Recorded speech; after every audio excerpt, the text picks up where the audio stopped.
السلام عليكم ورحمة الله وبركاته. إن شاء الله يدخل الشيخ ونبدأ مباشرة بإذن الله عز وجل.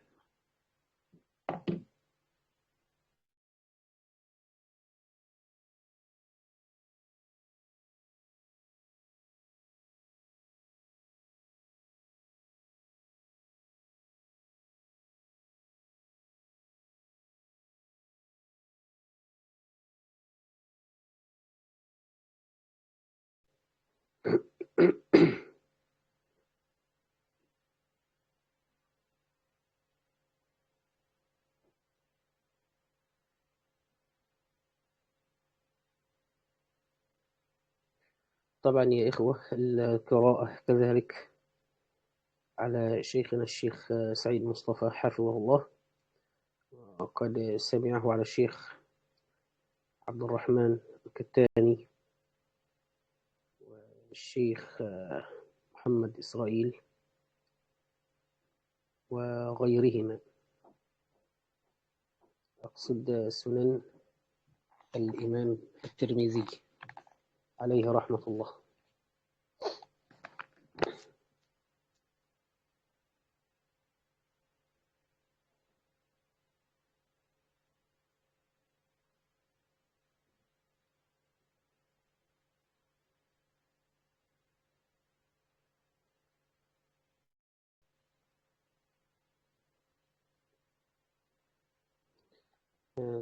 الشيخ عبد الرحمن بن عبد الحي الكتاني، الشيخ محمد إسرائيل الندوي، الشيخ ظهير الدين المبارك فوري، رحمه الله جميعا.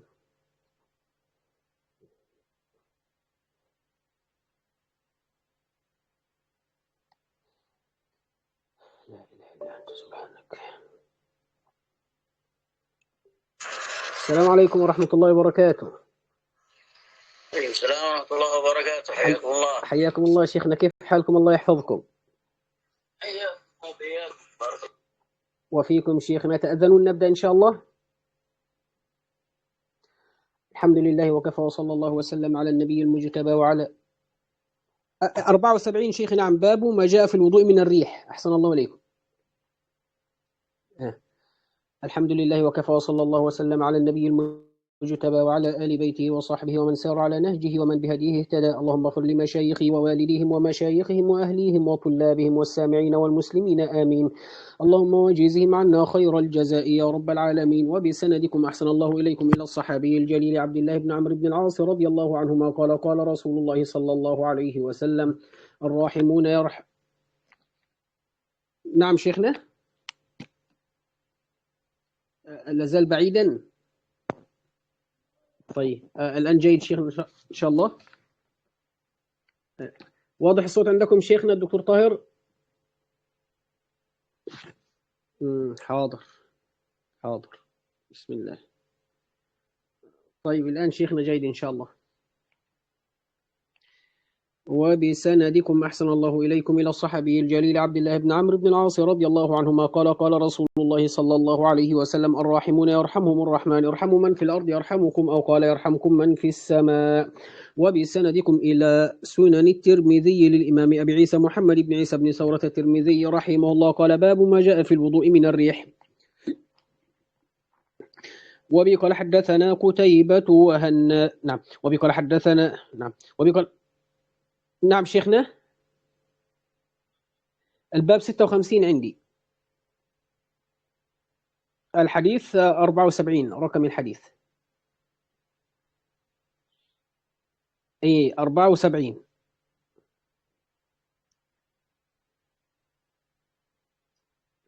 باب ما جاء في الوضوء من الريح.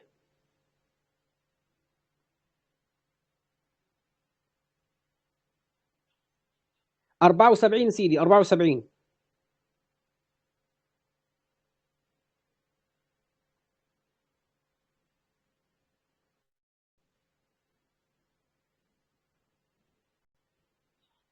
طيب قال رحمه الله: باب ما جاء في الوضوء من الريح. وبه قال حدثنا قتيبة وهناد قال حدثنا وقيل عن شعبة عن سهيل بن أبي صالح عن أبيه عن أبي هريرة أن رسول الله صلى الله عليه وسلم قال: لا وضوء إلا من صوت أو ريح. هذا حديث حسن صحيح.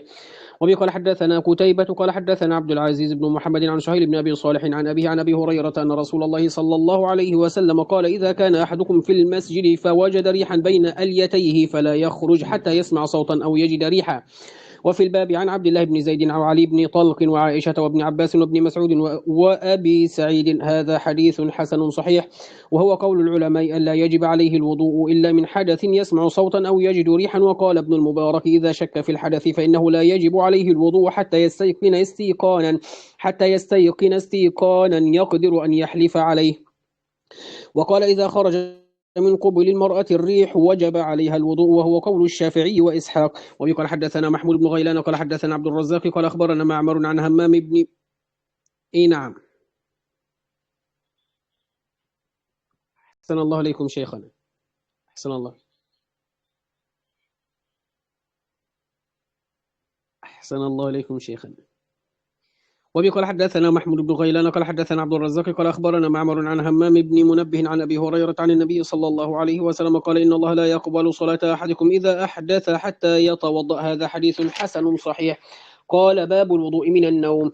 وبقال حدثنا إسماعيل بن موسى وهناد ومحمد بن عبيد المحاربي المعنى واحد. قالوا حدثنا عبد السلام بن حرب عن أبي خالد الدالاني عن قتادة عن أبي العالية عن ابن عباس أنه رأى النبي صلى الله عليه وسلم نام وهو ساجد حتى غط أو نفخ. نعم. قال أو نفخ ثم قام يصلي فقلت يا رسول الله إنك قد نمت. قال إن الوضوء لا يجب إلا على من نام مضطجعا فإنه إذا اضطجع استرخت مفاصله. نعم. وأبو خالد اسمه يزيد بن عبد الرحمن وفي الباب عن عائشة. نعم. نوم المتمكن. نعم. أحسن الله لكم.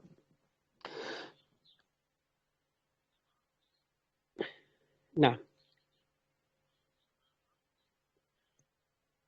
نعم.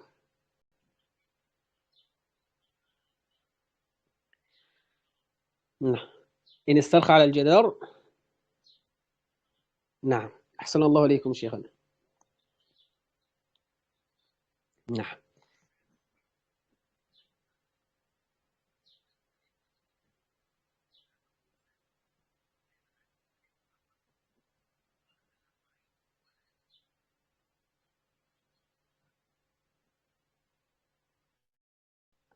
نعم شيخنا.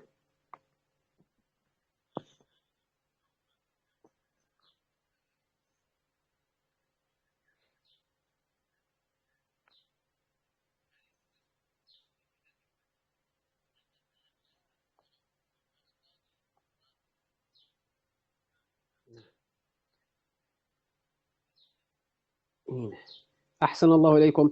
وأبو خالد اسمه يزيد بن عبد الرحمن وفي الباب عن عائشة وابن مسعود وأبي هريرة. وقال حدثنا محمد بن بشار قال حدثنا يحيى بن سعيد عن شعبة عن قتادة عن أنس بن مالك قال كان أصحاب رسول الله صلى الله عليه وسلم ينامون ثم يقومون فيصلون ولا يتوضؤون. هذا حديث حسن صحيح.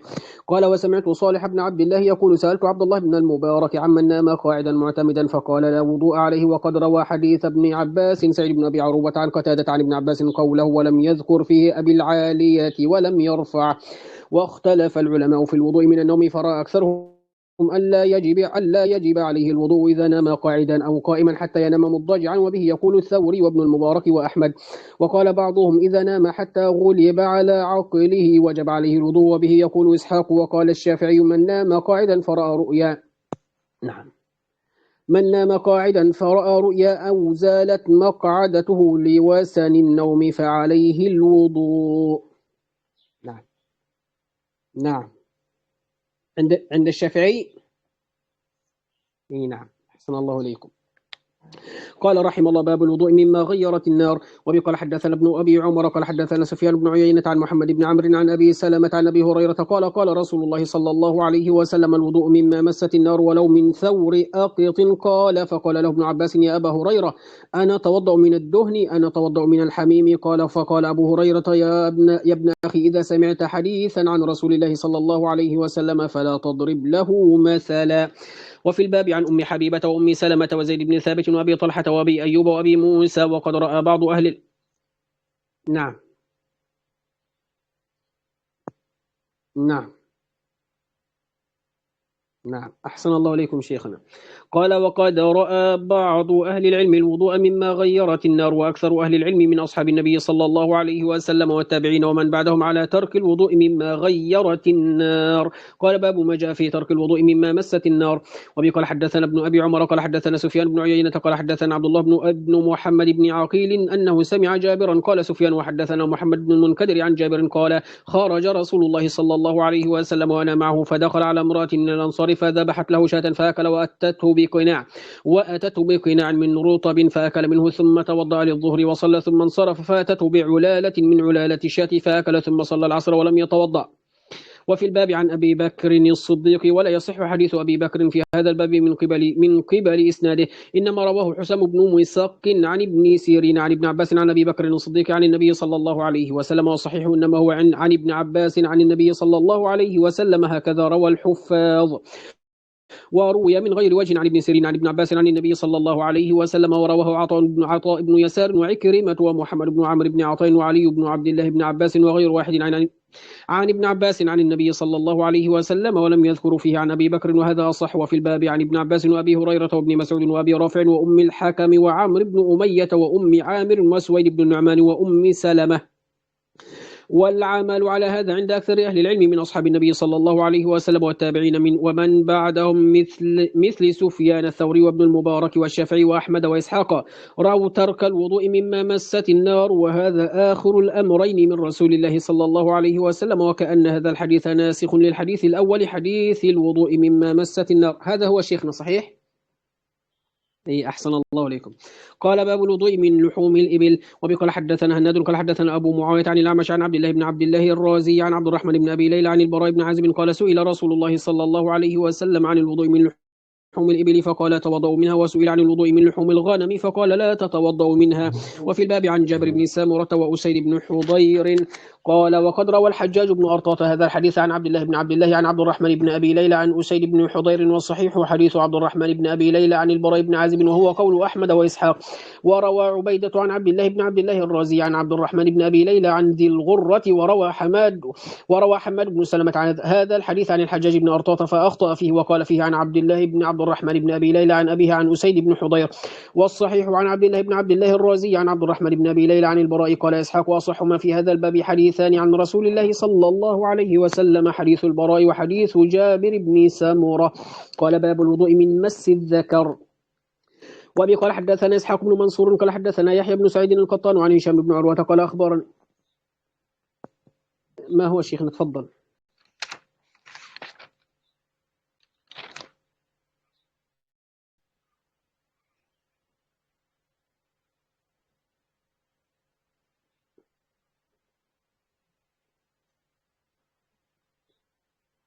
أحسن الله إليكم. قال: باب الوضوء من مس الذكر. وأبي قال حدثنا إسحاق بن منصور قال حدثنا يحيى بن سعيد القطان. نعم شيخ. نعم شيخنا.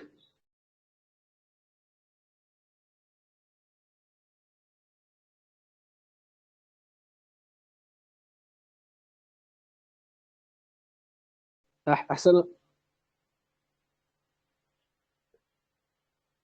نعم، أحسن الله إليكم شيخنا رحمه الله. قال: باب الوضوء من مس الذكر. وبه قال حدثنا إسحاق بن منصور قال حدثنا يحيى بن سعيد القطان عن هشام بن عروة قال: أخبرني أبي عن بسرة بنت صفوان أن النبي صلى الله عليه وسلم قال: من مس ذكره فلا يصلي حتى يتوضأ. وفي الباب عن أم حبيبة وأبي أيوب وأبي هريرة وأروى ابنة أنيس وعائشة وجابر وزيد بن خالد وعبد الله بن عمرو، هذا حديث حسن صحيح. هكذا روى غير واحد مثل هذا عن هشام بن عروة عن أبيه عن بسرة. وروى أبو أسامة وغير واحد هذا الحديث عن هشام بن عروة عن أبيه عن مروان عن بسرة عن النبي صلى الله عليه وسلم وذكر نحوه. وقال حدثنا بذلك إسحاق بن منصور قال حدثنا أبو أسامة بهذا. وروى هذا الحديث أبو الزناد عن عروة عن بسرة عن النبي صلى الله عليه وسلم قال حدثنا بذلك علي بن حجر قال حدثنا عبد الرحمن بن أبي الزناد عن أبيه عن عروة عن بسرة عن النبي صلى الله عليه وسلم وذكر نحوه، وهو قول غير واحد من أصحاب النبي صلى الله عليه وسلم والتابعين، وبه يقول الأوزاعي والشافعي وأحمد وإسحاق. قال محمد أصح شيء في هذا الباب حديث بسرة. وقال أبو زرعة حديث أم حبيبة في هذا الباب صحيح، وهو حديث العلاء بن الحارث عن مكحول عن عنبسة بن أبي سفيان عن أم حبيبة. وقال محمد لم يسمع مكحول من عنبسة بن أبي سفيان، وروى مكحول عن رجل عن عنبسة غير هذا الحديث، وكأنه لم يرى هذا الحديث صحيحا. أبا المنذر لو تدخل على التليجرام وإن كنت مستعد إن شاء الله. قال باب ترك الوضوء من مس الذكر. وبه قال حدثنا هناد قال حدثنا ملازم بن عمرو عن عبد الله بن بدر عن قيس بن طلق بن علي الحنفي عن أبيه عن النبي صلى الله عليه وسلم قال وهل هو إلا مضغة منك أو بضعة منك. وفي الباب عن أبي لب. نعم،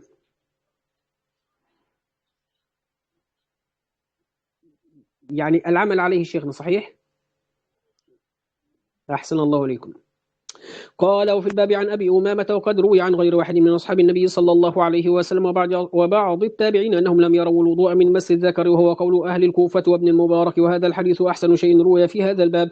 وقد روى هذا الحديث أيوب بن عتبة ومحمد بن جابر عن قيس بن طلق عن أبيه. وقد نعم طيب وقد أين قال وقد تكلم بعض أهل الحديث في محمد بن جابر وأيوب بن عتبة، وحديث ملازم بن عمرو عن عبد الله بن بدر أصح وأحسن. قال باب ترك الوضوء من القبلة. أنت بعد هذا أبا المنذر. قال حدثنا قتيبة وهناد وأبو قرب وأحمد بن منيع ومحمود بن غيلان وأبو عمار قالوا حدثنا وقيع عن الأعمش عن حبيب بن أبي ثابت عن عروة عن عائشة أن النبي صلى الله عليه وسلم قبل بعض نسائه ثم خرج إلى الصلاة ولم يتوضأ. قال قلت من هي إلا أنت، فضحكت رضي الله عنها وعن أبيها. وقد روي نحو هذا عن غير واحد من أهل العلم من أصحاب النبي صلى الله عليه وسلم والتابعين، وهو قول سفيان الثوري. وهو قول نعم شيخنا. وقد روي نحو هذا من غير واحد من أهل العلم من أصحاب النبي صلى الله عليه وسلم والتابعين، وهو قول سفيان الثوري. نعم نعم ضعفه. م. م. نعم وضعفه كذلك الإمام البخاري كما سيذكر الإمام الترمذي عليه رحمة الله. أحسن الله عليكم شيخ. وهو قول سفيان الثوري وأهل الكوفة، وقالوا ليس في القبلة وضوء. وقال مالك بن أنس والأوزاعي والشافعي وأحمد وإسحاق في القبلة وضوء، وهو قول غير واحد من أهل العلم من أصحاب النبي صلى الله عليه وسلم والتابعين. وإنما ترك أصحابنا حديث عائشة عن النبي صلى الله عليه وسلم في هذا الباب لأنه لا يصح عندهم لحال الإسناد. وسمعت أبا بكر العطار البصري يذكر عن علي بن المديني قال ضعف يحيى بن سعيد القطان هذا الحديث وقال هو شبه لا شيء. وسمعت محمد بن إسماعيل يضعف. نعم يقول شيخنا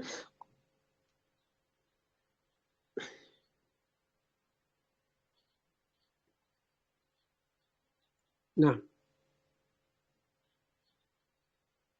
صلى الله عليه وسلم. نعم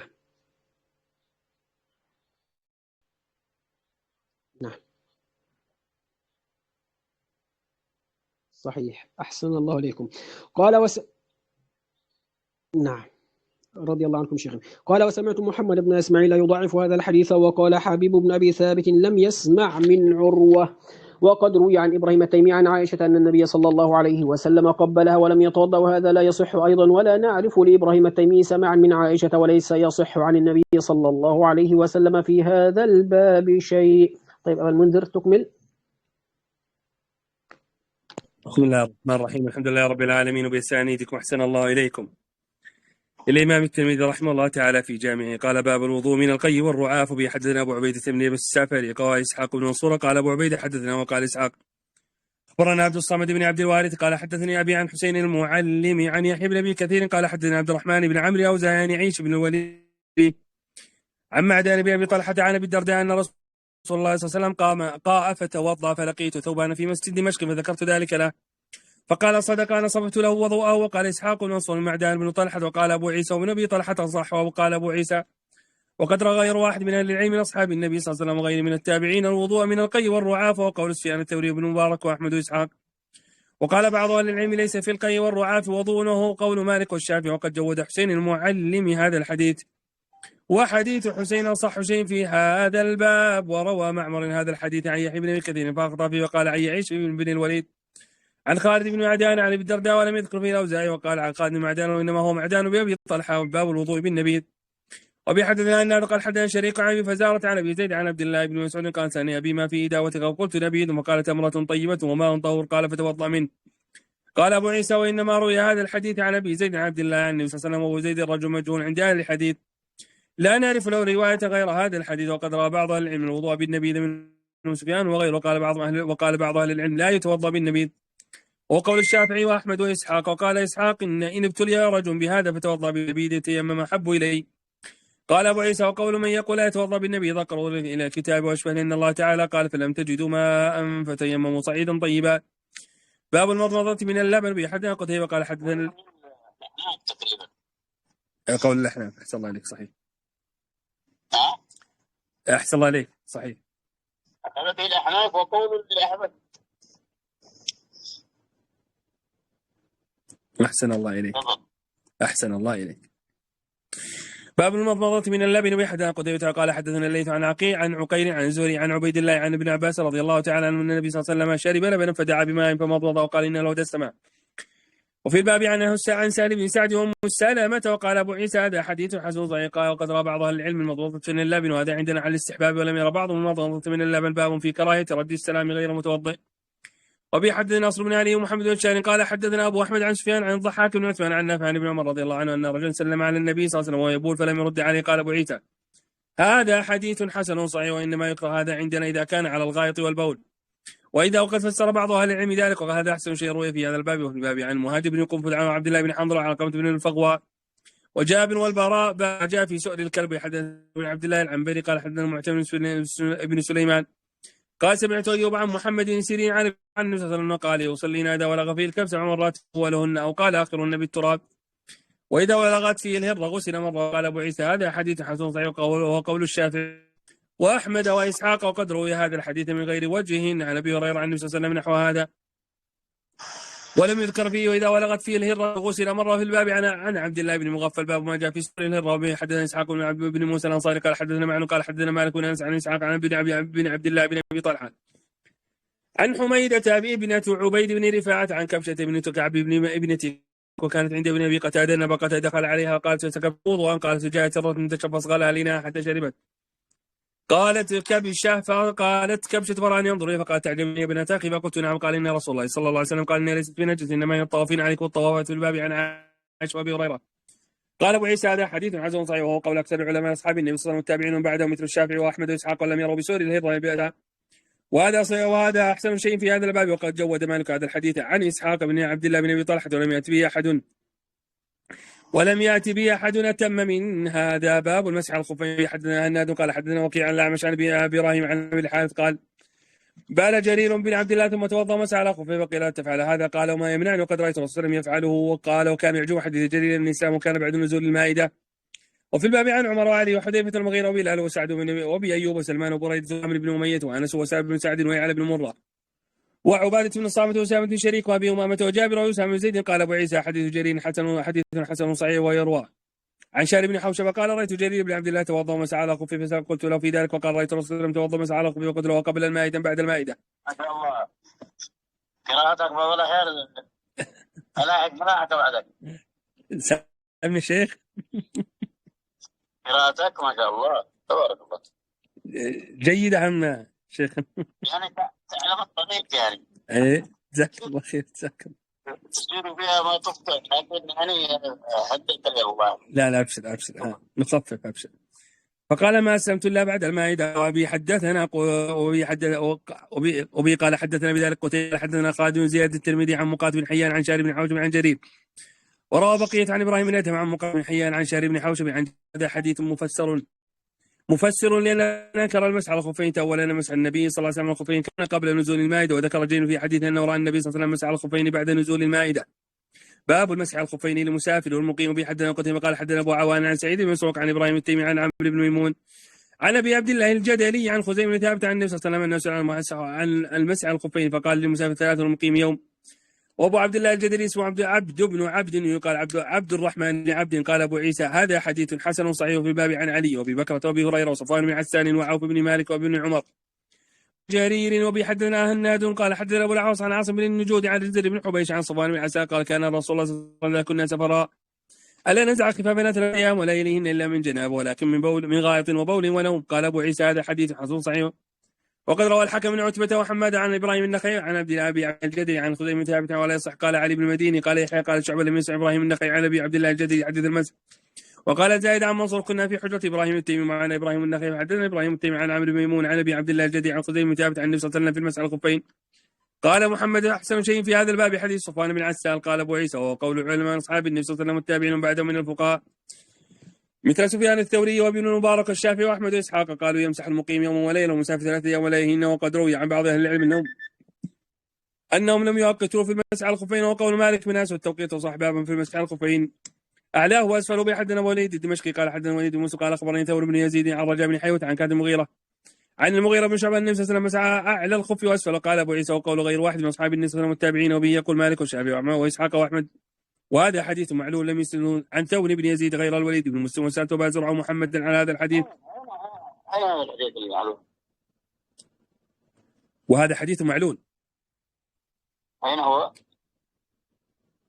اللي هو باب في حديث 98 باب مسح على الخفين شيخنا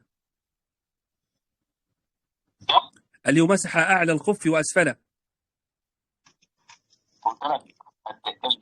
سامي شيخنا سنة عندكم شيخنا في نسختكم الحديث رقم 97. ايه انا من طبعة التأصيل الاولى. مسح على الخفين اعلى واسفل. أعده. باب في المسح على الخفين اعلاه واسفله. به حدثنا ابو الوليد الدمشقي قال حدثنا الوليد بن مسلم قال اخبرني ثور بن يزيد عن رجاء بن حيوة عن كاتب المغيرة عن المغيرة بن شعبة رضي الله تعالى عنه ان النبي صلى الله عليه وسلم قام مسح على الخف واسفل. قال ابو عيسى وقول غير واحد من اصحاب النبي صلى الله عليه وسلم والتابعين وبه يقول مالك والشافعي واسحاق واحمد. وهذا حديث معلول لم يسند غير ثور بن يزيد عن غير الوليد بن مسلم لم يسند عن ثور بن يزيد غير الوليد بن مسلم. وسألت أبا زرعة محمد عن هذا الحديث فقال ليس بصحيح لأن ابن المبارك روى هذا عن ثور عن رجاء قال حدثت عن كاتب المغيرة مرسلا عن النبي صلى الله عليه وسلم ولم يذكر فيه المغيرة. باب في المسح على الخفين ظاهرهما. وبه حدثنا علي بن حجر قال حدثنا عبد الرحمن بن الزناد عن ابي عروة بن الزبير عن المغيرة بن شعبة قال رأيت النبي صلى الله عليه وسلم يمسح على الخفين على ظاهرهما. وقال أبو عيسى حديث المغيرة حديث حسن وقد هو حديث عبد الرحمن بن ابي الزناد عن ابي عن عروة عن المغيرة ولا نعلم احد يذكر عن عروة عن المغيرة على ظاهره ما غيره. وهو قول غير واحد من اهل العلم. وبيقول سفيان الثوري واحمد قال محمد وكان مالك يشير بع عبد الرحمن بن ابي الزناد. باب في المسح على الجوربين والنعلين. بحدثنا هناد ومحمود غيلان قال حدثنا وكيع عن سفيان عن ابي قيس عن هزيل بن شرحبيل عن المغيرة. سمي شيخ هذا الحديث اللي هو ابي قيس المغيرة توضأ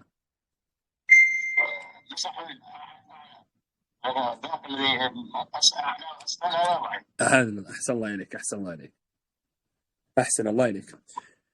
عن هزيل بن شرحبيل عن المغيرة بن شعبة انه قال توضأ النبي صلى الله عليه وسلم على الجوربين والنعلين. قال ابو عيسى هذا حديث حسن صحيح وهو قول غير واحد من اهل العلم. وبه يقول سفيان الثوري بن المبارك الشافعي واحمد واسحاق قالوا يمسح على الجوربين وان لم يكن عليه نداء كانا ثخينين. وفي الباب عن ابي موسى وباب ما جاء في المسح على الجوربين والعمامة.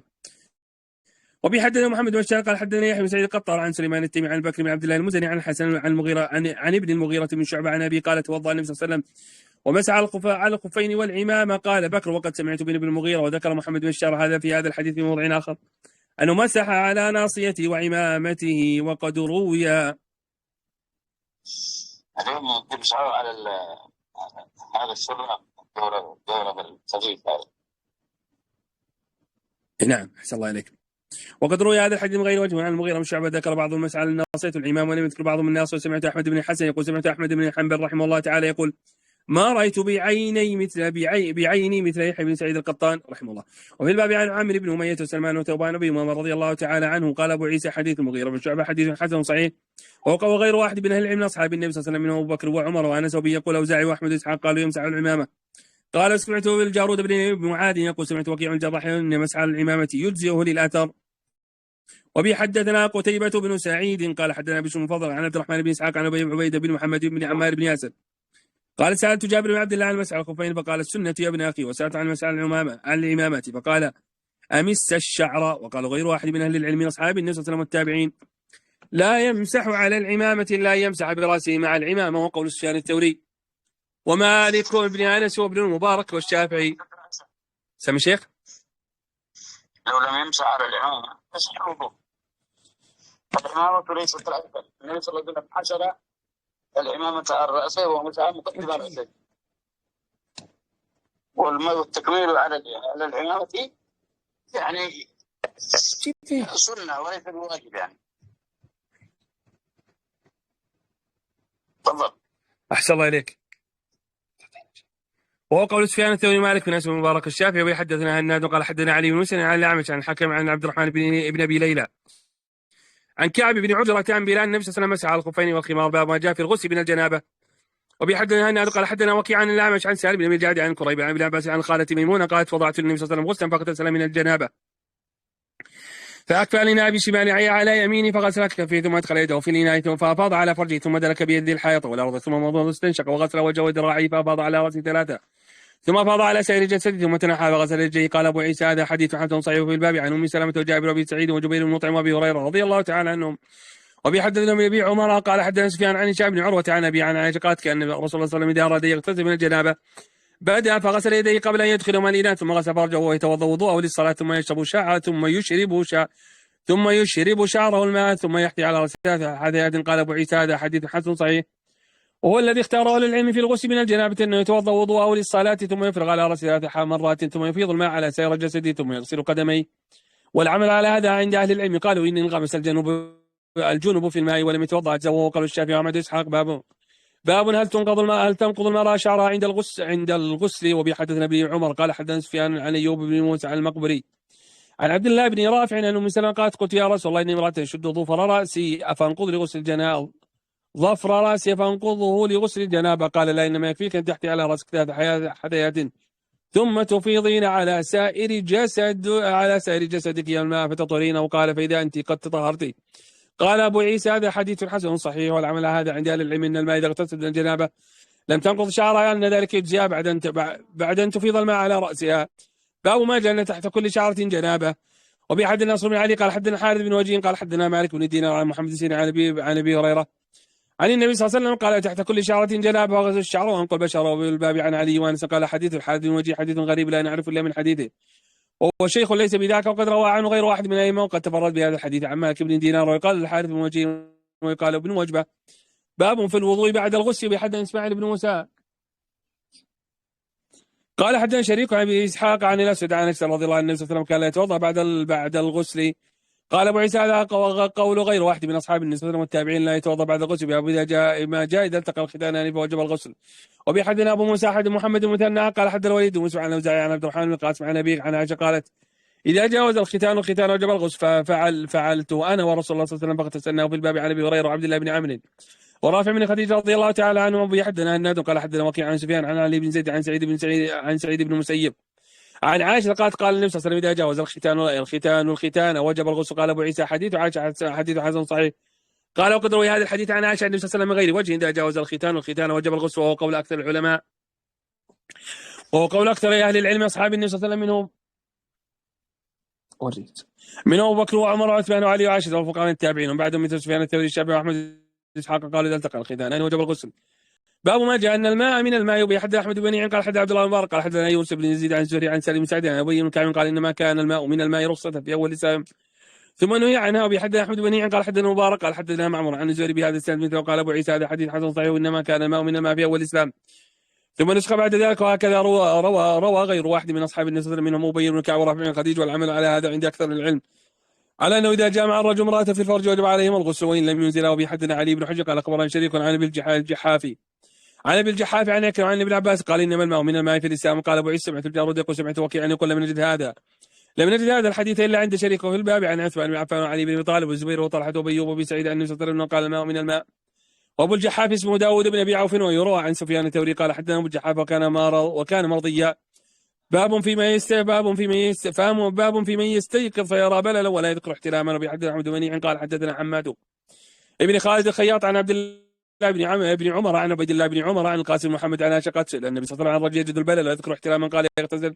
وعن الرجل يرى انه قد احتلم ولم يجد بللا قال لا غسل عليه. قالت ام سلمة يا رسول الله هل على المرأة هل على المرأة ترى ذلك غسل؟ قال نعم، إن النساء شقائق الرجال. قال أبو عيسى وإنما روى هذا الحديث عبد الله بن عمر عن عبيد الله بن عمر حديث عائشة في الرجل يجوز البلال ويذكر احتلاما، وعبد الله ضعفه يحيى بن سعيد من قبل حفظه بهذا الحديث، وهو قول غير واحد من أهل العلم من أصحاب النبي صلى الله عليه وسلم والتابعين إذا استيقظ الرجل فرأى بلة أنه يغتسل، وهو قول سفيان وأحمد. وقال بعض أهل العلم من التابعين إنما يجب عليه الغسل إذا كانت البلة بلة النطفة، وهو قول الشافعي وإسحاق، وإذا رأى احتلاما ولم يرى بلة فلا غسل عليه عند عامة أهل العلم. باب ما جاء في المني والمذي. وبه حدثنا محمد بن عمرو السواق البلخي قال حدثنا شيء بن عن يزيد ابن أبي زياد وحدثنا محمود بن غيلان قال حدثنا حسين الجعفي عن زائدة عن يزيد بن أبي زياد عن عبد الرحمن بن أبي ليلى عن علي قال سألت النبي صلى الله عليه وسلم عن المذي وقال من المذي الوضوء ومن المني الغسل. وفي الباب عن المقداد بن أسود وبي بن كعب وقال أبو عيسى هذا حديث حسن صحيح. وقد روي عن علي عن النبي صلى الله عليه وسلم من غير وجه من المذي الوضوء من المني الغسل، وهو قول عامة أهل العلم أصحاب النبي صلى الله عليه وسلم والتابعين. وبه يقول الشافعي وأحمد وإسحاق باب في المذي يصيب الثوب. حدثنا هناد قال حدثنا عبد عن محمد وإسحاق عن سعيد بن عبيد هو ابن السباق عن أبي قال عن سالم بن حنيف قال كنت ألقى من المذي شدة وعناء فكنت أكثر من الغسل فذكرت ذلك لرسول الله صلى الله عليه وسلم وسألت عنه فقال إنما يجزيك من ذلك الوضوء. فقلت يا رسول الله كيف بما يصيب ثوبي منه؟ قال يكفيك أن تأخذ كفا من ماء فتنضح به ثوبك حيث ترى أنه أصابه منه. قال أبو عيسى هذا حديث حسن. سمي شيخنا حديث كم؟ عندي في طبعة التأصيل 116. 115 شيخنا 115. أحسن الله عليك أحسن الله عليك.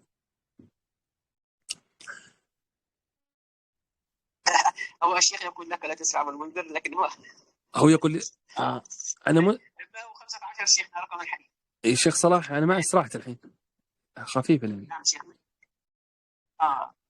باب في المذي يصيب الثوب. أحسن الله عليك. طيب أحسن الله عليك. قال أبو عيسى هذا حديث حسن صحيح ولا نعرف مثل هذا إلا من حديث محمد بن إسحاق في المذي مثل هذا. وقد اختلف أهل العلم في المذي يصيب الثوب فقال بعضهم لا يجزي إلا الغسل وهو قول الشافعي وإسحاق، وقال بعضهم يجزئ النضح، وقال أحمد أرجو يجزئ النضح بالماء. باب في المني يصيب الثوب. وبه حدثنا هناد قال حدثنا معاوية عن الأعمش عن إبراهيم عن همام بن الحارث قال ضاف عائشة ضيف فأمرت له بملحفة صفراء فنام فيها فاحتلم فاستحيا أن يرسل إليها وبها أثر احتلام فغمس في الماء ثم أرسل بها فقالت عائشة لما أفسد علينا ثوبا إنما كان يكفي يفرك بأصابعه وربما فركته من ثوب رسول الله وربما فركته من ثوب رسول الله صلى الله عليه وسلم بأصابعه. قال أبو عيسى هذا حديث حسن صحيح وقول غير واحد من الفقهاء مثل سفيان وأحمد وإسحاق قالوا في المني يصيب الثوب يجزئ الفرك وإن لم يغسل. وهكذا روي عن منصور عن إبراهيم عن همام بن حارث عن عائشة مثل رواية الأعمش. وروى أبو معشر هذا الحديث عن إبراهيم عن الأسود عن عائشة وهذا حديث لا أعمش صح. وبه حدثنا أحمد بن منيع قال حدثنا أبو معاوية عن عمرو بن ميمون عن بن مهران عن سليمان بن يسار أن عائشة أنها غسلت منيا من ثوب رسول الله صلى الله عليه وسلم. قال أبو عيسى هذا حديث حسن صحيح. وحديث عائشة أنها غسلت منيا من ثوب رسول الله صلى الله عليه وسلم ليس بمخالف لحديث الفرق، وإن كان الفرق يجزي فقد يستحب للرجل لا يرى على ثوب أثرة. قال أبو عيسى مني بمنزلة المخاط فأمط عنك ولو بإذخرة. باب في الجنوب ينام سمي شيخ ألا يرى على ثوبه أثره. ألا يرى على ثوبه أثره. نعم. أي أحسن الله عليك. باب في الجنوب ينام قبل أن يغتسل. حدثنا الناد قال حدثنا أبو بكر بن عياش عن الأعمش عن أبي إسحاق عن الأسود عن عائشة رضي الله تعالى عنها قالت كان النبي صلى الله عليه وسلم ينام وهو جنب ولا يمس ماء. وبه حدثنا الناد قال حدثنا وكيع عن سفيان عن أبي إسحاق نحوه. قال أبو عيسى وهذا قول سعيد بن المسيب وغيره. وقد روى غير واحد عن الأسود عن عائشة عن النبي صلى الله عليه وسلم أنه كان يتوضأ قبل أن ينام، وهذا صح من حديث أبي إسحاق عن الأسود. وقد روى عن أبي إسحاق هذا الحديث شعبة والثوري وغير واحد يرون هذا غلطا من أبي إسحاق. باب في الوضوء للجنب إذا أراد أن ينام. بحدثنا محمد بن مثنى قال حدثني يحيى بن سعيد عن عبيد الله بن عمرو بن عمر عن نافع عن ابن عمر عن عمر أنه سأل النبي صلى الله عليه وسلم ينام أحدنا وهو جنب فقال نعم إذا توضأ. وفي الباب عن عمار وعائشة وجابر وأبي سعيد وأم سلمة. قال أبو عيسى حديث عمر صح أحسن شيء في هذا الباب وصح، وهو قول غير واحد من أصحاب النبي صلى الله عليه وسلم والتابعين. يقول سفيان الثوري بن مبارك والشافعي وأحمد وإسحاق قالوا إذا أراد الجنوب أن ينام توضأ قبل أن ينام. باب جاء في مصافحة الجنوب. وبحدث إسحاق بن منصور قال حدثني يحيى بن سعيد القطان قال حدثنا حميد الطويل عن بكر عن أبي رافع عن أبي هريرة النبي صلى الله عليه وسلم لقيه وهو جنوب فقال فانبجسته فاغتسلت ثم جئت فقال أنا كنت وأين ذهبت؟ قلت إني كنت جنبا فقال إن المسلم لا ينجس. وفي الباب عن حذيفة قال أبو عيسى حديث أبو هريرة حديث حسن صحيح. وقد رخص غير واحد من العلم من صفي مصافحة الجنب ولم يروا بعرق الجنب والحيض بأسه. باب ما جاء في المرة ترى في مثل ما يرى الرجل. بحدثنا ابن أبي عمر قال حدثنا سفيان بن عيينة عن هشام بن عروة عن أبي عن زيد بن أبي سلمة عن أم سلمة قالت جاءت أم سلمة بنت ملحان إلى النبي صلى الله عليه وسلم قالت يا رسول الله إن الله يستحي من الحق فعلى المرأة يعني غسلا إذا هي رأت في المنام مثل ما يرى الرجل. قال نعم ثم إذا هي رأت ما فلتغتسل. قالت أم سلمة قلت لا فضحت النساء مسلم. قال أبو عيسى هذا حديث حسن صحيح، وقال عامة فقال أن المرأة يرت في المنام مثل ما يرى الرجل، فأنزلت أن علي الغسل به. يقول سفيان الثوري والشافعي وفي الباب عنه من سليم وقوله عائشة وأنس. باب في الرجل يستدفئ بالمرأة بعد الغسل. حدثنا أن قال حدثنا وكيع عن حريث عن الشعبي عن مسروق عن عائشة قالت ربما اغتسل النبي صلى الله عليه وسلم من الجنابة ثم جاء في استدفابي فضممته إلي ولم أغتسل. قال أبو عيسى هذا حديث ليس بإسناده بأس، وهو قول غير واحد من أهل العلم أصحاب النبي صلى الله عليه وسلم والتابعين أن الرجل إذا اغتسل فلا بأس أي يستدفئ بامرأة. سمي الشيخ. حديث ضعيف. نعم. أحسن الله إليك. أن الرجل إذا اغتسل فلا بأس أن يستدفئ بامرأته وينام معها قبل أن تغتسل المرأة به. يقول سفيان الثوري والشافعي وأحمد وإسحاق. باب التيمم للجنب إذا لم يجد الماء. وبه حدثنا محمد وشال ومحمود وغيلان قال حدثنا أبو أحمد الزبيري قال حدثنا سفيان عن قاضي حداد عن أبي قلابة عن عمرو بن بجدان عن أبي ذر عن الرسول صلى الله عليه وسلم قال إن الصعيد الطيب وطهور المسلم، وإن لم يجد الماء 10 سنين فإذا وجد الماء فليمسه وبشرته فإن ذاك خير. وقال محمود في حديثه إن الصعيد وضوء المسلم. وفي الباب عن أبي هريرة وعبد الله بن عمرو وعمران بن حسين. قال أبو عيسى وكذا روى غير واحد من عن خالد حداد عن أبي قلابة عن عمرو بن وجدان عن أبي ذر وقد روى هذا الحديث أيوب وأبي قلابة عن رجل من بني عامر عن أبي ذر ولم يسمى، وهذا حديث حسن صحيح. وهو قول عامة فقهاء أن الجنب والحائض إذا لم يجد الماء تيمم وصلى. ويروى عن ابن مسعود أنه كان لا يرى التيمم من الجنب وإن لم يجد الماء. ويروى عنه سمي شيخ. ويروى عنه أنه رجع عن قوله فقال يتيمم إذا لم يجد الماء. وبه يقول سفيان الثوري ومالك والشافعي وأحمد وإسحاق باب في المستحاضة. وبحدثنا أن قال حدثنا وكيع عن عبدة وابو معاوية عن شاب بن عروة عن أبي عن عائشة قال جاءت فاطمة ابنة أبي حبيش إلى النبي صلى الله عليه وسلم فقالت يا رسول الله إني امرأة استحاض فلا ترى بدع الصلاة. قال لا إنما ذاك عرق وليست بحيض، فإذا قلت الحيض بدع الصلاة وإذا فاغسلي عنك الدم وصلي. قال أبو معاوية في حديث وقال توضئي لكل صلاة حتى يجي ذلك الوقت. في الباب عنه من سلمة. قال أبو عيسى حديث عائشة حديث حسن صحيح، وقول غير واحد من أهل العلم من أصحاب النبي صلى الله عليه وسلم والتابعين. به يقول سفيان الثوري ومالك وابن مبارك الشافعي أن المستحاضة إذا جاوزت أيام قراء اغتسلت تتوضأ لكل صلاة. باب ما جاء المستحاضة تتوضأ لكل صلاة. بحدثنا قتيبة قال حدثنا شريك عن أبي اليقظان عن أبي بن ثابت عن أبي عن جدي عن النبي صلى الله عليه وسلم قال في المستحاضة تدع الصلاة أيام قراء التي كانت تحيض فيها ثم تغتسل تتوضأ عند كل صلاة وتصوم وتصلي. وبحدثنا علي بن حجر قال أخبرنا شريك نحوه بمعنى. قال أبو عيسى هذا حديث قد تفرد به شريك عن أبي اليقظان وسألت محمد عن هذا الحديث فقلت عدي بن ثابت عن أبي عن جدي جد عدي ما اسمه فلم يعرف محمد. وذكرت من محمد قول يحيى معين إن اسمه دينار فلم يعبى به. وقال أحمد إسحاق في المستحاضة إن اغتسلت في كل صلاة وأحوط لها وإن توضأت في كل صلاة أجزاء وإن جمعت بين الصلاتين بغسل أجزاء. باب في المستحاضة لأنها تجمع بين الصلاتين بغسل واحد. حدثنا محمد بن قال حدثنا أبو عامر العقدي قال حدثنا زهير بن محمد عن عبد الله بن محمد بن عقيل عن إبراهيم بن محمد بن طلحة عن عمه عمران بن طلحة عن أمه حملة بنت ابنة جحش قالت كنت استحاض حيضة كثيرة شديدة وأتيت رسول الله فأتيت النبي صلى الله عليه وسلم استفتي وأخبره فوجدته في بيت أختي زينب بنت جحش فقلت يا رسول الله إني استحاض حيضة كثيرة شديدة فما تأمرني فيها؟ قال قد منعتني الصيام والصلاة. قال أنعت لك الكرس فإنه يذهب الدم. قالت وأكثر من ذلك؟ قال فتلجمي. قالت وأكثر من ذلك؟ قال فاتخذي ثوبا. قالت وأكثر من ذلك إنما ثلجا. فقال النبي صلى الله عليه وسلم سأمرك بأمرين أيهما صنعت يجزع عنك فإن قويت عليهما فأنت أعلم. فقال إنما هي ركضة من الشيطان فتحيضي 6 أيام و7 أيام في علم الله ثم اغتسلي فإذا رأيت أنك قد طهرت واستنقعت فصلي 24 ليلة و23 ليلة وأيام وصومي وصلي فإن ذاك يجزئك وكذاك فذلك من تحيض النساء وكما يطن.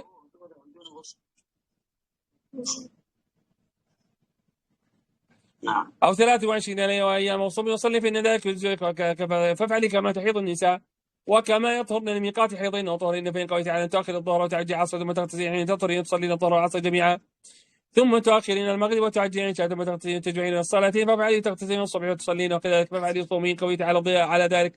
فقال رسول الله صلى الله عليه وسلم وهو أعجب الأمرين إليه. قال أبو عيسى هذا حديث حسن صحيح. وروى عبيد الله بن عمرو الرقي وابن جريج وشريك عن عبد الله بن محمد بن العقيل عن إبراهيم بن محمد بن طلحة عن عمي عمران عن أمه حمنة إلا أن ابن جريج يقول عمر بن طلحة وصي عمران بن طلحة وسألت محمد عن هذا الحديث وقال هو حديث حسن. وهكذا قال أحمد بن حنبل هو حديث حسن صحيح. وقال أحمد وإسحاق بن سعاضة إذا كانت تعرف حيضها بإقبال الدم وإدباره وإقباله أن يكون أسود وإدباره يتغير إلى الصفرة فالحكم لها على حديث فاطمة بنت أبي حويش وإن كانت المستحاضة الأيام معروفة قبل أن تستحاض فإنها تدعو الصلاة أيام قراءة ثم تغتسل وتتوضأ لكل صلاة وتصلي.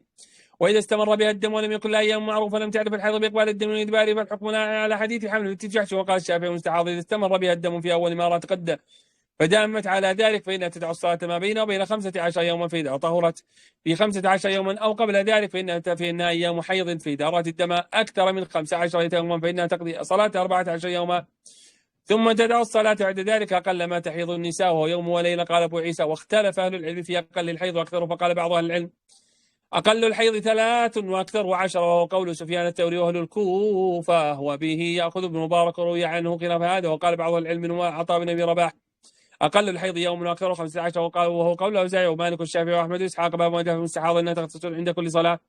وبحدثنا قتيبة قال حدثنا الليث عن شابر عن عروة عن عائشة رضي الله عنها قالت استفتت أم حبيبة بنت جحش رسول الله صلى الله عليه وسلم فقالت إني استحاض فلا أطلب على الصلاة قال لا إنما ذاك عقب فاغتسل ثم صلي فكانت تغتسل كل صلاة. قال قتيبة قال ليت لم يذكر بشاب أن الرسول صلى الله عليه وسلم أمر أم حبيبة أن تغتسل عند كل صلاة ولكنها شيء فعلته هي. قال أبو عيسى ويروى هذا الحديث عن زيد عن عمرة عن عائشة قالت استفتت أم حبيبة بنت جحش وقال بعض العلم استحاضة وتغتسل عند كل صلاة. وروى الأوزاعي عن زوني عن عروة عمرة عن عائشة باب ما جاء في الحائض أنها لا تقضي الصلاة. وبحد قتيبة قال حدث حماد بن زيد عن أيوب عن أبي قلابة عن معاذ أن امرأة سألت عائشة قالت تقضي إحدانا صلاتها أيام محيضة فقالت حرورية قد كانت إحدانا تحيض فلا تؤمر بقضاء. قال أبو عيسى هذا حديث حسن صحيح وقد روي عن عائشة من غير وجه أن الحائض لا تقضي الصلاة وقول عامة فقال اختلاف بينهم في أن الحائض تقضي الصوم ولا تقضي الصلاة. باب ما جاء في الجنب والحائض أنه ولا يقربان القرآن. بحدثنا علي بن حجر حدث بن عرفة قال حدثنا إسماعيل بن عياش عن موسى بن عقبة عن نافع عن ابن عمر رضي الله تعالى عنهما عن النبي صلى الله عليه وسلم قال لا تقرأ الحائض ولا الجنب شيئا من القرآن قف في الباب عن علي. وقال أبو عيسى حديث ابن عمر حديث لا نعرفه إلا من حديث إسماعيل بن عياش عن موسى بن عقبة عن نافع عن ابن عمر رضي الله تعالى عنه النبي صلى الله عليه وسلم قال لا يقرأ الجنب ولا الحائض. وقول أكثر من العلم أصحاب النبي صلى الله عليه وسلم والتابعين بعدهم مثل سفيان الثوري بن مبارك الشافعي وأحمد إسحاق قالوا لا تقرأ الحائض والجنب والقرآن شيء إلا طرف الآية والحرف ونحو ذلك ورخص بالجنب والحائض بالتسبيح والتهليل. قال سمعت محمد بن إسماعيل يقول إن إسماعيل بن عياش يروي عن أهل الحجاز وأهل العراق حديث مناكير كأنه ضعف رواية عنه فيما يتفرد به. وقال إنما حديث إسماعيل بن عياش عن أهل الشام. وقال أحمد بن حنبل إسماعيل بن عياش أصح من بقية ولبقية حديث مناكير عن الثقات. قال أبو عيسى حدث ذلك أحمد بن الحسن قال سمعت أحمد بن حنبل بذلك. باب ما جاء في مباشرة الحائض. حدثنا أبو الدار قال حدثنا عبد الرحمن المهدي عن سفيان عن منصور عن إبراهيم عن الأسود عن عائشة قالت كان رسول الله صلى الله عليه وسلم إذا حفظت يأمرني أن أتزر ثم يباشر في الباب عنه من سلم وميمونة. قال أبو عيسى هذا حديث عائشة حديث حسن صحيح وقول غير أهل واحد من أهل العلم أصحاب النصر والتابعين ويقول الشافعي وأحمد وإسحاق بما جاء في مؤاكلة الجنب والحيض وسؤرهما.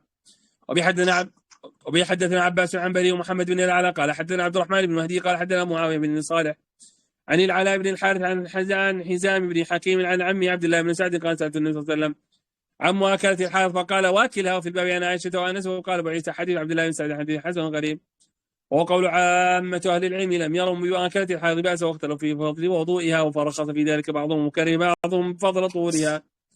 باب ما جاء في الحائض تتناول الشيء من المس. حدثنا قتيبة قال حدثنا عبيدة بن حميد عن الأعمش عن ثابت بن أبي عن ثابت بن عبيد عن القاسم بن محمد قال قالت عائشة رضي الله تعالى عنها قال لي رسول الله صلى الله عليه وسلم ناوليني القبرة من المسجد قالت فقلت إني حائض قال إن حائضتك ليست في يدك. وفي الباب عن ابن عمر أبي هريرة قال أبو عيسى حديث عائشة حسن صحيح وقول أهل العلم لا نعم بين الاختلاف في ذلك بأن لا بأس أن تتناول شيئا من المسجد. سمي شيخ حديث حسن صح؟ حديث حسن نعم. وصحيح جبتها من عندك ولا غير؟ أنا جبت صحيح شيخ؟ إيه لا أشطأت شيخ. حياك الله. جزاك الله خير. أحسن الله عليك. لكن يا شيخ الحديث هذا ليس في الصحيح. هذا الحديث ليس في الصحيح. في مسلم. في مسلم إيه هذا اللي أجل يمكن جبت أنا صحيح عشان جزاك الله خير. أحسن الله عليك. وقول أهل العلم أن بين اختلاف في ذلك بأن لا بأس أن تتناول الحائض شيء من المسجد باب ما جاء في كراهية إتيان الحائض. وبه حدثنا أبو داود قال حدثنا يحيى بن سعيد وعبد الرحمن المهدي وزبهز بن أسد قالوا حدثنا حماد بن سلمة عن حكيم الأثرم عن أبي تميمة الهجيمي عن أبي هريرة عن النبي صلى الله عليه وسلم قال لنا تحائض أو امرأة بدبرها أو كائنا فقد كفر بما أنزل على محمد. قال أبو عيسى لا نعرف هذا الحديث إلا من حديث حكيم الأثرم عن أبي تميمة الهجيمي عن ابي هريره انما معنى هذا عند اهل العلم على التغليظ وقد روي عن النبي صلى الله عليه وسلم قال: من اتى حائضا فليتصدق بدينار، فلو كان اتيان الحائض كفرا لم يؤمر فيه بالكفاره. وضعف محمد هذا الحديث من قبل اسناده. وابو تميمه الهجيمي اسمه الطريف بن مجالد. باب ما جاء في الكفاره في ذلك. وحدثنا علي بن حجر قال اخبرنا شريك عن الخصيف عن مقسم عن ابن عباس عن النبي صلى الله عليه وسلم في الرجل يقع على امراته وهي حائض قال: تصدق بالنصف دينار. وبه حدثنا حسين بن حريث قال حدثنا فضل بن موسى عن ابي حمزه السكري عن عبد الكريم بن مقسم عن ابن عباس عن النبي صلى الله عليه وسلم قال: اذا كان دما احمر فدينار، واذا كان دما اصفر فنصف دينار. قال ابو عيسى: حديث الكفاره في تيان الحائض قدره يعني ابن عباس موقوفه مرفوعه، وهو قول بعض اهل العلم. وبه يقول احمد واسحاق وقال ابن مبارك: يستغفر ربه ولا كفاره عليه. وقد روي مثل هذا مثل قول ابن مبارك عن بعض التابعين من سعيد بن جبير وابراهيم. باب ما جاء في غسل دم الحيض من الثوب. حدثنا ابن ابي عمر قال حدثنا سفيان عن هشام بن عروه عن فاطمه المنذر عن اسماء بنت ابنه ابي بكر ان امراه سالت النبي صلى الله عليه وسلم عن الثوب يصيبه الدم من الحيض، فقال صلى الله عليه وسلم: حتي ثم اقرصيه بالماء ثم رشيه وصلي فيه. وفي الباب عن ابي هريره وام قيس بنت محصن قال ابو عيسى: حديث اسماء في غسل الدم حديث حسن صحيح، وقد اختلف اهل العلم في الدم يكون عن ثوب يصلي فيه قبل ان يغسله. فقال بعض اهل العلم من التابعين: اذا كان الدم مقدار الدرهم فلم يغسل وصلى في اعاده الصلاه. وقال بعضهم: اذا كان الدم اكثر من قدر الدرهم اعاد الصلاه. وهو قول سفيان الثوري وابن مبارك، ولم يوجب بعض اهل العلم من التابعين وغيرهم عليه الاعاده وان كان اكثر من قدر الدرهم. وبه يقول احمد واسحاق وقال الشافعي: يجب عليه الغسل وان كان اقل من قدر الدرهم، وشدد في ذلك. باب ما جاء في كم تمكث النفساء. بحد نصر بن علي قال حدثنا شجاع بن وليد ابو بدر عن علي بن عبد الاعلى عن ابي سهل عن مسة الأزدية عن أم سلمة قالت: كانت النفساء تجلس على عهد رسول الله 40 يوما وكنا نطلي وجوهنا بالورس من الكلف. قال أبو عيسى: حديث لا نعرف إلا من حديث أبي سهل عن مسة الأزدية عن أم سلمة واسمه أبي سهل كثير بن زياد. قال محمد بن إسماعيل: علي بن عبد الأعلى ثقة وأبو سهل ثقة، ولم يعرف محمد هذا الحديث إلا من حديث أبي سهل. وقد أجمع على العلم أصحاب النبي صلى الله عليه وسلم والتابعين بعدهم على أن النفساء تدعو الصلاة 40 يوما إلا أن ترى الطهر قبل ذلك أنها تغتسل وتصلي فإن رأت فإذا رأت الدم بعد 40 فإن أكثر العلم قالوا لا تدعو الصلاة بعد 40، وهو قول أكثر الفقهاء به. يقول سفيان بن مبارك الشافعي وأحمد وإسحاق. ويروى عن حسن بصري أنه قال: إنها تدعو الصلاة 50 يوما إذا لم ترى الطهر. ويروى عن عطاء بن رباح والشعبي 60 يوما. باب ما جاء في الرجل يطوف على الإنسان بغسل واحد. وبه حدثنا مدار قال حدثنا أبو أحمد قال حدثنا سفيان عن معمر عن قتادة عن أنس أن النبي صلى الله عليه وسلم كان يطوف على النساء في غسل واحد. وفي الباب عن أبي رافع قال ابو عيسى: حديث انس حديث حسن صحيح، وقال غير واحد من اهل العلم من حسب صحيح لا باس ان يعود قبل ان يتوضا. وقد روى محمد بن يوسف هذا عن سفيان. فقال عن ابي عروه عن ابي الخطاب عن انس وابو عروه ومعمر بن راشد وابو الخطاب قتاده بن دعامه. باب ما جاء اذا اراد ان يعود التوضا بحدثنا انه قال حدثنا حفص بن غياث عن عاصم الاحوال عن ابن المتوكل عن ابي سعيد الخدري رضي الله عنه صلى الله عليه وسلم انه قال: اذا اتى احدكم على ثم اراد يعود ثم يتوضا بينهما وضوءا. وفي الباب عن ابن عمر قال ابو عيسى: حديث ابي سعيد حديث حسن صحيح، وهو قول عمر بن الخطاب. وقال به غير واحد من اهل العلم قالوا: اذا جاء مع الرجل امراته ثم اراد ان يعود فليتوضا قبل ان يعود. ابو المتوكل اسمه علي بن داود، وابو سعيد الخدري اسمه سعد بن مالك بن سنان. باب ما جاء اذا اقيمت الصلاه وجد احدكم خلا فليبدا بالخلا. بحدثنا النبي قال حدثنا معاويه عن هشام بن عروه عن ابيه عن عبد الله بن الارقم قال: اقيمت الصلاه فاخذها بيد رجل فقدم وكان امام القوم وقال: سمعت الرسول صلى الله عليه وسلم يقول: اذا اقيمت الصلاه وجد احدكم الخلاء فليبدا بالخلاء. في الباب عن عائشه وبه هريره وبان وبه امامه.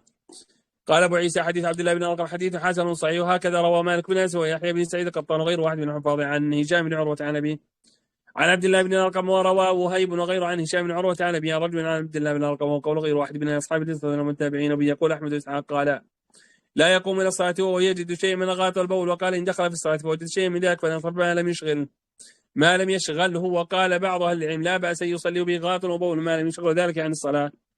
باب ما جاء في الوضوء من الموطئ. وبحدثنا قتيبة قال حدثنا مالك بن انس عن محمد بن عمارة عن محمد بن ابراهيم عن ام ولد لعبد الرحمن بن عوف قالت لام سلمة: اني امرأة اطيل ذيلي وامشي في المكان القدر. فقال صلى الله عليه وسلم فقالت: قال رسول الله صلى الله عليه وسلم: يطهره ما بعده. وروى عبد الله بن مبارك هذا الحديث عن مالك بن انس عن محمد بن عمارة عن محمد بن ابراهيم عن ام ولد لهود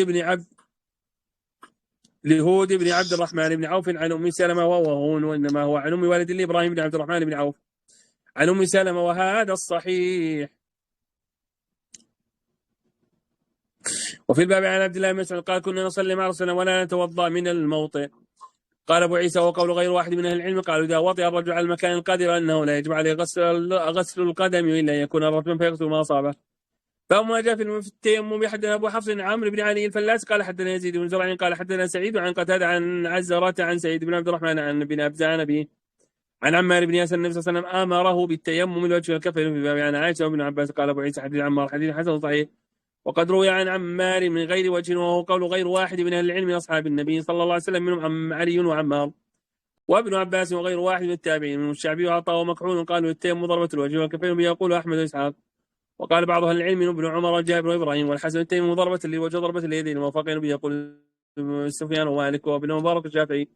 وقد روي هذا الحديث عن عمار في التيمم انه قال الوجه والكفين من غير وجه. وقد روي عن عمار انه قال تيممنا مع النبي صلى الله عليه وسلم المناكر والاباط.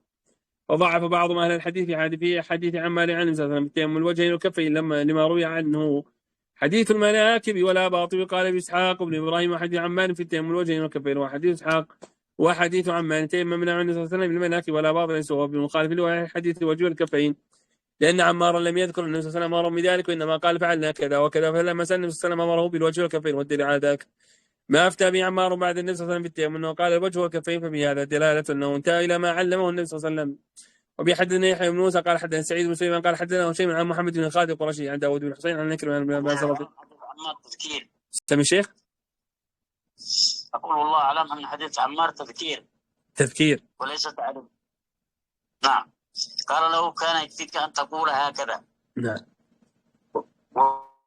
وذكر الحديث وبدأ يعني قال إيش ومسح بيساره على يمينه وظاهر كفيه ووجهه يعني بدأ باليدين قبل الوجه. والله سبحانه وتعالى يقول امسحوا بوجوهكم وأيديكم. نعم فهو تذكير. أحسن الله إليك. نعم. أحسن الله إليك.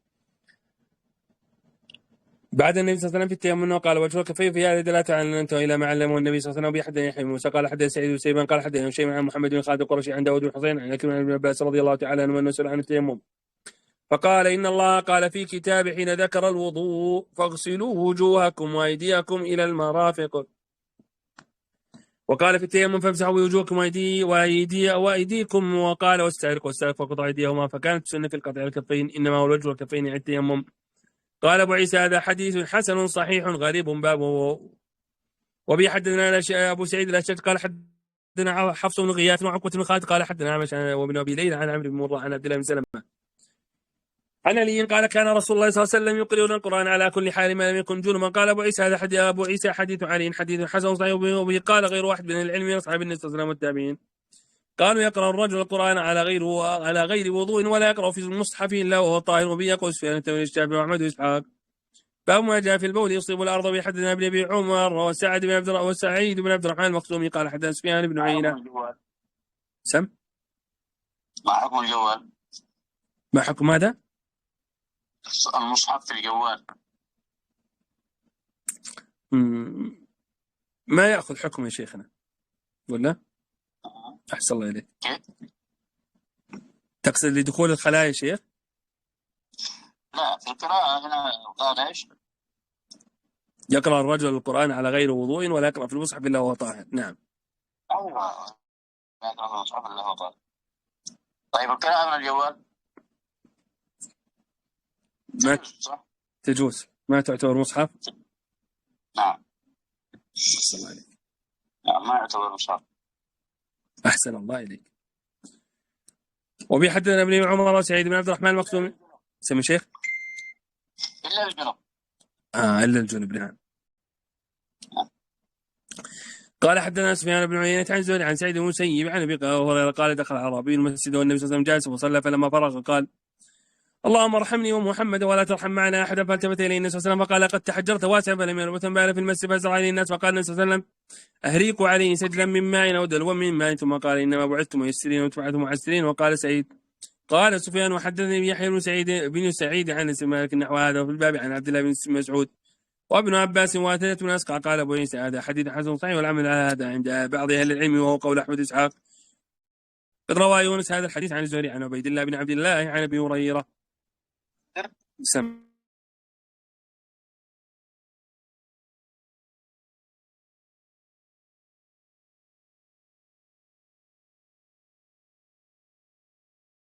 أحسن الله عليك. باب ما جاء في الوضوء من الريح بعد عن قتيبة وأن قال حدثنا وكيع عن شعبة عن سعيد بن صالح عن أبي هريرة أن الرسول صلى الله عليه وسلم قال لا وضوء إلا من صوت الريح. قال أبو عيسى هذا حديث حسن صحيح. وفي حدثنا قتيبة قال حدثنا عبد العزيز محمد عن سالم بن صالح عن أبي هريرة أن الرسول صلى الله عليه وسلم قال إذا كان أحدكم في المسجد ووجد ريحا بين يديه فلا يخرج حتى يسمع صوتا ويجد ريحا. وفي حدثنا محمود وغيلان قال حدثنا عبد الرزاق قال أخبرنا معمر عن همام بن منبه عن أبي هريرة عن النبي صلى الله عليه وسلم قال يد الله لك وصلاة أحدكم إذا أحدث حتى يتوضا. قال ابو عيسى هذا حديث حسن صحيح في الباب عن عبد الله بن زيد وعلي بن طلق وعائشه وابن عباس وابي سعيد. قال ابو عيسى هذا حديث حسن صحيح وهو قول العلماء انه لا يجب عليه الوضوء الا من حديث يسمع صوتا ويجد ريحه. وقال المبارك اذا شك في الحدث انه لا يجب عليه الوضوء حتى يستيقن استيقانا يقدر ان يحلف عليه. وقال اذا خرج من قبل المراه الريحه وجب عليه الوضوء. وقال الشافعي واسحاق باب الوضوء من النوم بحديث اسماعيل بن موسى وهناد ومحمد بن عبيد المحارب المعنى واحد. قال حدثنا عبد السلام بن حرب عن النبي خالد الدالاني عن قتاده عن ابي العالي عن ابن عباس انه راى النبي صلى الله عليه وسلم نام وهو ساجد حتى غط او نفخ ثم قام يصلي. فقلت يا رسول الله ان قدمت. فقال ان الوضوء لا يجب الا على من نام مضطجع فانه اذا اضطجع استرخت مفاصله. قال ابو عيسى وابو خالد اسمه يزيد بن عبد الرحمن في باب عن عائشه بن مسعود وابي هريره. نقف اليه من الشيخ عشان ما نطيل على الشيخ. شيخ صلاح جزاكم الله خيرا شيخنا وكتب الله اجركم احسن الله.